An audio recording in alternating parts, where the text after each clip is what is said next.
जी बच्चों अस्सलाम वालेकुम। मुझे उम्मीद है कि आप खैरियत से होंगे। हीट ऑफ फॉर्मेशन की कैलकुलेशन का सिलसिला चल रहा था और इससे पहले मैं आपको चार कॉलेजेस के पेपर की हीट ऑफ फॉर्मेशन समझा चुका हूं।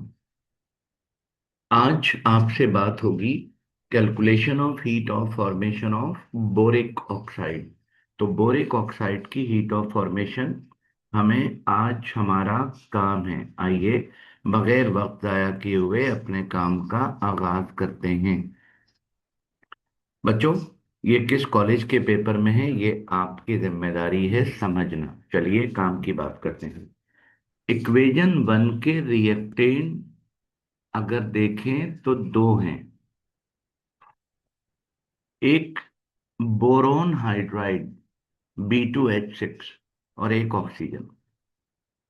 अच्छा, आप अगर ऑक्सीजन को देखें तो ऑक्सीजन तो इक्वेशन थ्री में भी मौजूद है, इक्वेशन फोर में भी मौजूद है, तो एक मर्तबा नहीं दो दफा मौजूद है।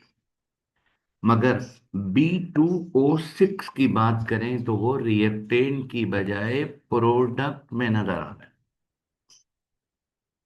इसका मतलब ये हुआ कि इसको लेफ्ट साइड पर जाना है, और लेफ्ट साइड पर जाने का ले जाने का बेहतरीन तरीका ये है कि किसी तरह ये नेगेटिव साइन में आ जाए।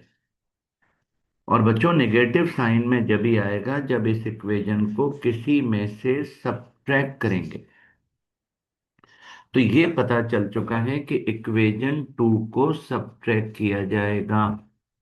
अब किस में से करेंगे ये फैसला करना है। ठीक है, आइए करते हैं। दोनों रिएक्टेंट तो रिएक्टेंट साइड पर नहीं है, मगर दोनों प्रोडक्ट प्रोडक्ट साइड पर मौजूद हैं। B2O3 ये रहा इक्वेशन फोर में, H2O ये रहा इक्वेशन थ्री में। तो इसका मतलब इक्वेशन थ्री और इक्वेशन फोर में दोनों प्रोडक्ट मौजूद हैं, और इक्वेशन वन में दोनों ऐड हो रहे हैं। तो इन दोनों को भी ऐड कर दीजिए, मगर बेटा मोल बराबर करने के बाद करना है। तो आप अगर इक्वेशन वन में देखें तो B2O3 का मोल वन है और इक्वेशन फोर में भी वन है, तो इसको तो मल्टीप्लाई करना ही नहीं है। इक्वेशन वन में देखें तो वाटर के मोल थ्री हैं, और इक्वेशन थ्री में देखें तो वन है। तो इक्वेशन थ्री को मल्टीप्लाई करेंगे थ्री से, और इक्वेशन फोर में इसको ऐड कर देंगे। तो बच्चों, इक्वेशन थ्री को जब थ्री से मल्टीप्लाई करेंगे तो ये हो जाएगा 3H2, और 1/2 जो है वो 3/2O हो जाएगा, और H2O 3H2 हो जाएगा, और हीट ऑफ फॉर्मेशन थ्री से मल्टीप्लाई हो गई। इक्वेशन फोर को ऐड करना है तो जाहिर है एज इट इज लिख देंगे, एनर्जी भी एज इट इज लिख दी। बच्चों, इक्वेशन फोर की एनर्जी भी एज इट इज लिख दी। ओके।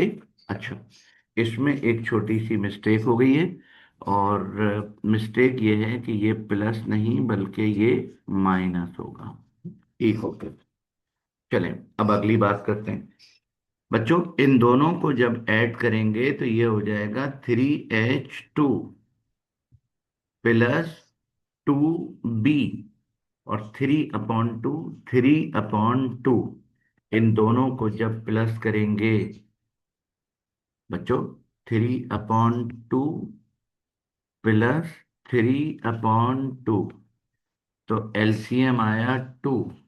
टू से टू को डिवाइड किया तो वन, वन को थ्री से मल्टीप्लाई किया तो थ्री, टू से टू को डिवाइड किया तो वन, वन को थ्री से मल्टीप्लाई किया तो थ्री। ये बन गया 6/2, और 6/2 का मतलब होता है थ्री।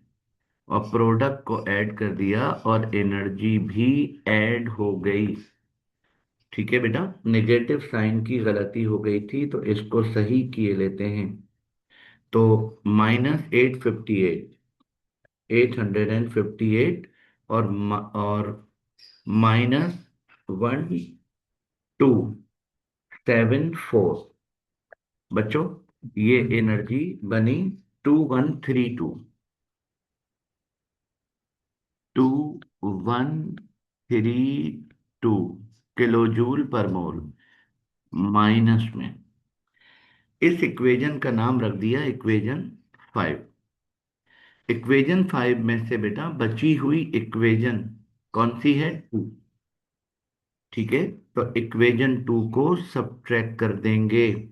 इक्वेशन 5 जैसी थी हमने वैसी ही लिख दी। इक्वेशन 5 जैसी थी बच्चों वैसी ही लिख दी। -2136। ओके। और इक्वेशन 2 जैसी थी वैसे ही लिख दी। अब आप अब आप मुझे बताइएगा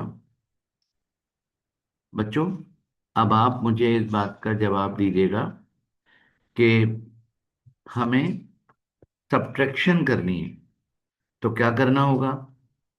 प्लस माइनस हो जाएगा, माइनस प्लस हो जाएगा, मतलब साइन हो जाएंगे चेंज, है ना? ये बच्चों, ये माइनस हो गया, ये प्लस माइनस हो गया, ये प्लस माइनस हो गया, और ये प्लस माइनस हो गया। ठीक है। अच्छा, कुछ कैंसिल हो रहा है तो कर दीजिएगा। जी बेटा, प्लस का 2b और माइनस का 2b कैंसिल। प्लस का 3h2 माइनस का 3h2 कैंसिल। इस माइनस के बोरॉन हाइड्राइड को उठाकर लेफ्ट ले गए, है ना बेटा? तो प्लस का हो गया, और प्रोडक्ट तो प्रोडक्ट में है ही। अब आपने करना ये है, एनर्जी को सब एनर्जी को सॉल्व करना है। तो बच्चों, पहली जो एनर्जी थी वो -2136, और दूसरी जो एनर्जी थी वो थी 36। ये भी माइनस में, वो भी माइनस में, है ना बेटा? तो ये बन गया बच्चों, ये बन गया, मैं इसको सही करके लिख रहा हूं, ये एनर्जी बन गई -2172 किलो जूल पर मोल। इस तरह बच्चों आपका बोरोन ऑक्साइड की बोरिक ऑक्साइड की हीट ऑफ फॉर्मेशन की कैलकुलेशन कंप्लीट हुई। इसकी तैयारी बहुत अच्छी करके कर लीजिएगा। ठीक है बेटा, चले, अल्लाह हाफिज।